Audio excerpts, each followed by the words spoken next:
ọ̀rọ̀ àkọ́kọ́ tí mo fẹ́ ká sọ láàárọ̀ ẹni nípa ọ̀rọ̀ lady tó ṣí aṣọ ẹ̀há lójú ní orí live chat ní orí TikTok. Mo fẹ́ bẹ̀ gbogbo ẹ̀yin alálàáfà pátá, mo fẹ́ bẹ̀ gbogbo ẹ̀yin mùsùlùmí ayé pátá, mo fẹ́ bẹ̀ gbogbo ẹ̀yin yín tí ẹ mọ̀ nípa ẹ̀sìn pátá. Ẹ ṣe ọ̀rọ̀ ọmọbìnrin ní ìṣe wípé tó bá jẹ́ ọmọ bíbí inú yín. Ẹ má ṣe ẹni tí ò lè practice nǹkan ààbọ̀ tó ń condemn ẹni tó ń practice nǹkan mẹ́wàá. Àkọ́kọ́ tí mo fẹ́ sọ ni pé Islam ò compulsory niqab o. Ìfẹ́ àtinúwá ó wúyàn láti ọkàn wípé òun fẹ́ pa ara òun mọ́, òun fẹ́ bo ara òun ní niqab jẹ́. Wípé obìnrin kan ò lo niqab kò túmọ̀ sí wípé kò ṣẹ̀sìn àbí kò gbẹ́sìn yé.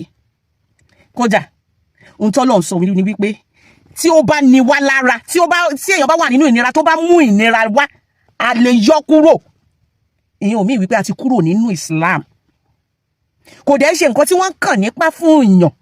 Gẹ́gẹ́ bí àṣà Yorùbá wá ní nọ́mbà fẹ́ ni, kì í ṣe nọ́mbà túláàsì. Now, mi mọ nǹkan tí ọmọbìnrin ilé máa go through tó fi wò wípé kò ṣí niqab yẹn. Maybe she's discovered wípé dream, aspiration ní ilé ayé, wípé niqab yẹn máa ń dà ẹ̀. Tó bá fẹ́ ṣe medical doctor ńkọ́? I don't know about you. Ẹni tó lo ìjáàbù bíi tèmi, tó bá jẹ́ mùsùlùmí, tó bá jẹ́ medical doctor, mo lè gbà láyè kó operate on me, but I will never allow a niqabite tó lo niqab tó pẹ̀lẹ́ ní medical doctor to perform a surgery on me or to define me as a lawyer. I'm talking about me. I'm not saying lawyers and medical doctors that are using it that they are wrong. Some people can agree to that. I cannot, because I want to feel sick. I want to feel secured. So if you don't trust me enough for me to see your face, then I can't trust you enough with my life, my case. But you fẹ́ ṣe broadcaster. But yet there's so much fire burning in her. That does not mean pé ó ti denounce Islam. That does not mean wípé ó ti wá wayward. Kíni kan ni mo dẹ̀ fẹ́ kẹ́ mọ̀. Ọmọ tó lo niqab dàgbà. Kò lè burú kó wá jẹ́ wípé àwa máa wọ ìwọ̀kuwọ̀, wọ́n máa wo àyè ọmọ. Kò lè burú lára ọmọ ọba kó má kú dànsákì. Ó ṣeéṣe kó sì máa lo scarf. Ó ṣeéṣe kó sì máa lo ìborùn. Kódà ó ṣeéṣe kó sì máa lo hijab.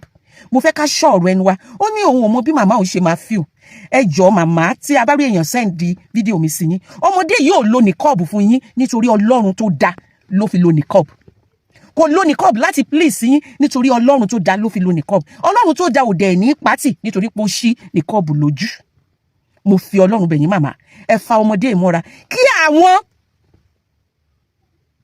ṣàbàríṣòṣì, àwọn Yínká ṣàbàríṣòṣì and the likes tó ń promote threesome, kó má jẹ́ pé àwọn náà máa hijack ẹ̀ mọ́ yín lọ́wọ́. Nítorí nígbà tí ẹ bá ti jẹ́ kó fi wípé ọmọ burúkú ni, ọmọ òṣì ni, ó ti ṣí niqab lójú. Ẹni tó bá tẹ́wọ́ gbà, tó bá jẹ́ ẹni tó máa ṣì lọ́nà náà là lọ sábà. Nítorí tó bá lé ní níbìkan ibìkan là ń kọrí sí. Ẹ jọ̀ọ́ ẹ fà mọ́ra. Ẹ jọ̀ọ́ ẹ jẹ́ ká sọ̀rọ̀ tútù fún. Ẹ jẹ́ ká encourage ẹ nínú Islam. Ó dẹ̀ fi àsìkò yìí gbogbo ẹ̀yin tí ẹ máa ń dá niqab bu ọmọ lójú láti kékeré nígbà tí àwọn ọmọ gan ò tí mọ̀ túmọ̀ niqab. Ẹ ṣe jẹ́ káwọn ọmọ ìdàgbà tán kọ́ mọ ohun tán fẹ́. Just like me. Inú aṣọ, inú gold, nígbà tí mo wá ní aṣọ ànító àti ní ṣẹ́kù ni mo bẹ̀rẹ̀ sí ní lò jab. So mi ìmọ̀ aṣọ téèyàn kan fẹ́ wọ̀ báyìí. Tí màá wò pé káde ní mi lo ìjáàbù bá máa lò. No. La. It's a choice. Nobody forced it on me. Just like my stepdaughter, when she was telling her father, wípé ó rí àwọn ọ̀rẹ́ ní school tó ń lo niqab, ó ló fẹ́ lo niqab. Her father told her, no. I know you love Islam. I know you want to emulate good things, but wait, my daughter. You are still young. You don't know what you want for now. You are saying this due to prepare you, or you want to copy your friends. I don't want a situation whereby you will start using it and you will start regretting. Why did I even start using it? And because of people validation, you won't be able to remove it. So why don't you wait till you are grown? Maybe you are now a teenager. You know exactly what you want. By that time, if you come back to me that you want to use niqab, then I will allow you and I will support you. For now, don't do it because of prepare. That is good parenting. That is good counseling. Ẹlòmíì tó ń lo niqab gan nítorí pé kò láṣọ ló ṣe ń lò, nítorí pé ó ti wo àwọn ẹgbẹ́ wípé òun ò láṣọ. Ẹlòmíì nítorí poverty ló ṣe ń lo hijab, kì í ṣe nítorí pé ó ti inú ẹ̀wà. That is why Al-Quran said religion should not be by compulsion. Let people be convinced. Nobody forced hijab on me. So I need no explanation. I need no validation from anybody. Láti sọ wípé ìdí báyìí ni mo fi ń lo ìjáàbù àbí pé kìnnìkan. Tí n bá lu aṣọ mi, tí n bá da ìjáàbù bò, àwọn tó sọ fún expensive aṣọ tẹ́ ẹ da ìjáàbù bò. It is my choice. It is meant for my husband.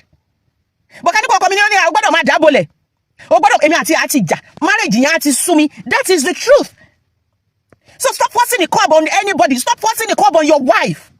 Let them use it if they want to. Don't let them use it if they don't want to. Allah said we should cover our aura. Cover yourselves. Be modest. Be decent for your husband. Not our face. You cannot go extra mile.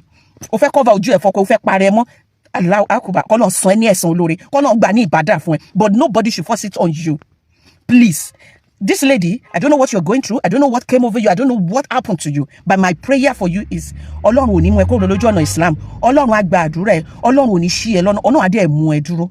And removing niqab kò ní jẹ́ wípé o remove Islam nínú ayé ẹ lágbára Ọlọ́run á bá mi tú ẹ sọ́nà. And I'm begging her parents to please, family and friends, please support her, encourage her, give her the strength she so desire. Because I saw her crying and it broke my heart. Ọlọ́run á wà pẹ̀lú ẹ. Èyí ni discussion àkọ́kọ́ tí mo ní a fẹ́ ṣe lénìí. So I'm coming back very soon for another one.